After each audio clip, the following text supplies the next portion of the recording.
Now, if anybody would like to come forward, I'll take questions on anything that you like. I'll do my best to answer them. Politics, the way we cover the news, how we cover the news, any insights, any thoughts on what we're doing. Ma'am, would you like to come up to the microphone, or I can probably just hear you? I think I have pretty loud. You're doing fine. I wondered how often you have to trust your gut in an interview, and when you decide to disregard your gut because, for the sake of keeping the interview going, or for political correctness, or for whatever, is your gut a big part of how you work?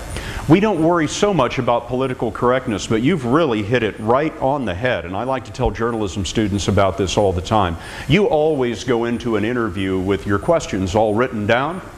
Those are never the questions that create moments like the one with George Tenet. All of those questions that I asked him were not written down. The first question was, and then it's the follow-ups that matter. It's always the follow-ups that matter. Thinking on your feet, listening to what you're being told, and going in and getting more detail all the time. And that's what you saw in the George Tenet interview. I sat down for a different interview with President Bush once. We were at Camp David. And I sat down, and he sat down. We were knee to knee with one another, and I had my questions on my lap. And he looked over and he said, "Those your questions?" And I said, "Yes, sir, Mr. President." He goes, "Well, you better start cutting them back." Somebody asked me, what do they allow you to ask the president? Boy, that's a hell of a question to ask in the United States of America. The answer is we ask the president anything we want to. But the one thing the White House, any White House, Republican or Democrat, can do is they can restrict the amount of time you have with the president. So they will, in order to restrict the number of follow-ups you can ask. So you'll get 15 minutes or 30 minutes with the president. In the last interview I did with President Bush, they had a guy off camera standing behind the president with cards. And as the interview went on, he'd hold up the cards.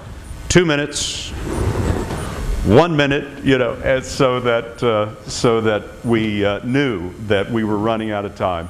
And when we ran out of time, the president's press secretary said, "Thank you very much, the interview's concluded." And the president looked over at him and goes, No, we can go on. It's okay." So we did. Yes. Here's one of our great Channel 7 people right here. Scott, it's wonderful to have you here. I was wondering, I know that you started in Texas. How was the transition to the network, and how did that come about? Well, I started at a little wood-burning TV station literally in the middle of a cotton field out in Lubbock, Texas. It was the 137th market, and started in this business as a copy boy at the Lubbock Avalanche Journal newspaper. I worked the overnight shift in the wire room when I was 15 years old. I had to lie about my age, to be honest. To be honest now, I wasn't honest then. My career in search of the truth began with a lie, but they only hired kids who were 16 and above, and so I went and I told them I was 16. My mom used to have to drop me off at about 3 blocks from the paper so I could walk in so that nobody could see that I wasn't driving.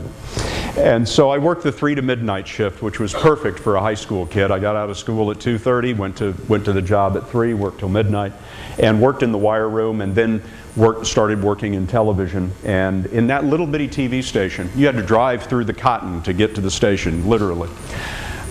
You had to do everything. You shot the stories, you processed the film, you cut the film. This is film, kids. None of you have ever seen it before, but some of you out there will remember it.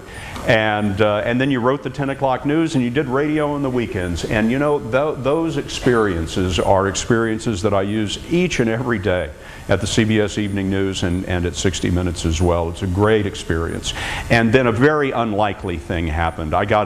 Because I knew some people, I got a job. I went from Lubbock to Dallas. I went from the 137th market to the 10th. It shouldn't have happened. It could never happen again. And it shouldn't have happened in my case, but I hung on by my fingernails, and I met my future wife there. And once I'd met her, I couldn't leave. So I had to figure out how to be a good reporter quick, and I had a lot of great people helping me. I happen to be the most visible part of CBS News at 6:30 any given day, but I'm not the most important part. Please don't adopt that common misunderstanding. It's not the anchorman. It's the 300 people who worked on the broadcast all around the world all day, the reporters, the cameramen, the soundmen, the editor. It's that ensemble of people, the people who risk their lives to cover the news. They're the important people. My job as the anchorman at the end of the day is to get out of the way and let all those people shine through. Yes, ma'am.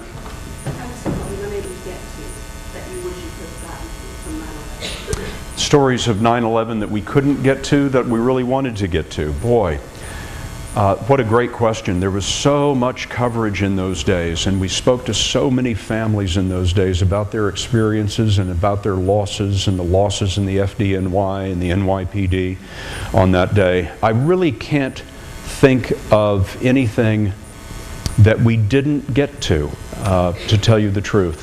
We were in Afghanistan right after that happened, when the invasion of Afghanistan happened.